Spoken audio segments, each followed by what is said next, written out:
You're doing everything right. You're climbing the career ladder, you're trying to eat healthy, you're maintaining your relationships.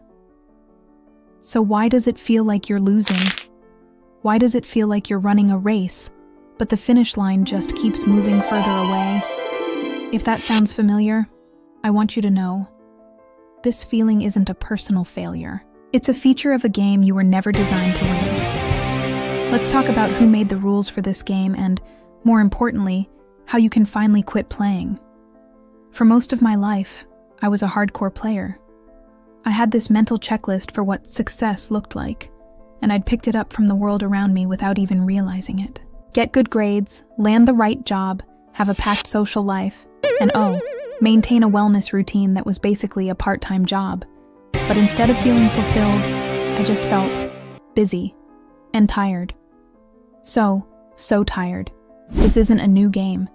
The whole idea of having it all really took off in the 80s and 90s, becoming this powerful cultural story that promised a perfect balance of career, family, and self was totally achievable.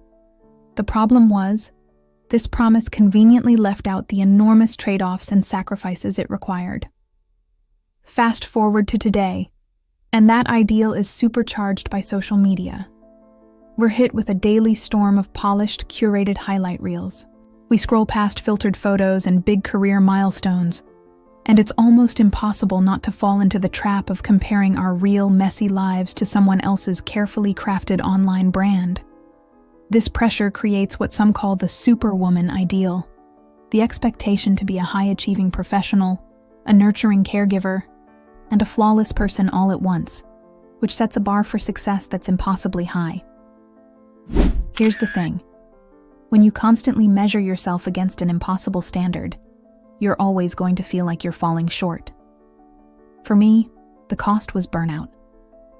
I vividly remember sitting at my desk, just drowning under a to-do list that never got shorter, feeling guilty that I wasn't at the gym or out with friends, and then feeling guilty for feeling guilty. It was a miserable, never-ending cycle of inadequacy, and this isn't just a feeling, it's a documented reality. The non-stop chase for perfection is a major trigger for anxiety, stress, and depression. The hustle culture that glorifies overworking yourself can wreck your health, leading to everything from chronic headaches and sleep problems to long-term cardiovascular issues like high blood pressure and increased risk of heart disease. We're told to be constantly productive, but the human brain can only handle a few hours of truly deep, focused work a day. Pushing past that doesn't actually make you more productive. It just invites more mistakes and kills your creativity. So, who actually benefits from us all running on this hamster wheel? Who cashes in on our insecurity? Entire industries, from fast fashion to beauty to the self-help world, are built on the idea that you aren't quite good enough yet. But you could be if you just buy the right thing, take the right course, or finally perfect your morning routine. The whole system is designed to keep you striving, spending, and performing. So, how do you quit a game that it feels like everyone around you is playing? It starts with a simple, pretty radical act. You give yourself permission to be imperfect. This isn't about giving up or lowering your standards. It's about changing your definition of success from perfection to progress. The first step for me was redefining what success even meant. I realized my old checklist wasn't even mine. It was just a collection of societal expectations.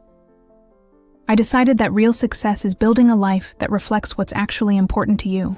If you value creativity, maybe success is carving out time for a project that won't bring you fame or money, but simply brings you joy. The second step was to embrace imperfect action. Instead of waiting for the perfect time or the perfect plan, you just start. Your workout doesn't have to be a punishing hour. 15 minutes is way better than nothing. Your home doesn't need to be spotless.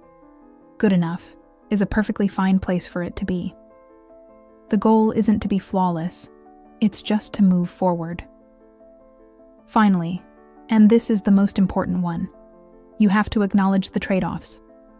The myth of the perfect life pretends you can have it all at once. You can't. Life happens in seasons. Sometimes your career will demand more of your focus. Other times, your family or your health will need to be the priority. And that's okay. Giving one area your full attention doesn't mean you're failing at the others. It just means you're human. The perfect life is a game that's rigged for you to lose. It's a finish line you can run towards forever, but never actually cross. Because there is no perfect. There is only real. True fulfillment doesn't come from ticking off boxes on someone else's checklist. It comes from self-acceptance, from embracing your own messy, unique journey, and from finding the courage to define success for yourself. It's found in the imperfect and beautiful reality of a life that is authentically yours. What's one perfect life rule you're ready to break? Drop it in the comments below. Let's build a community of people choosing real over perfect.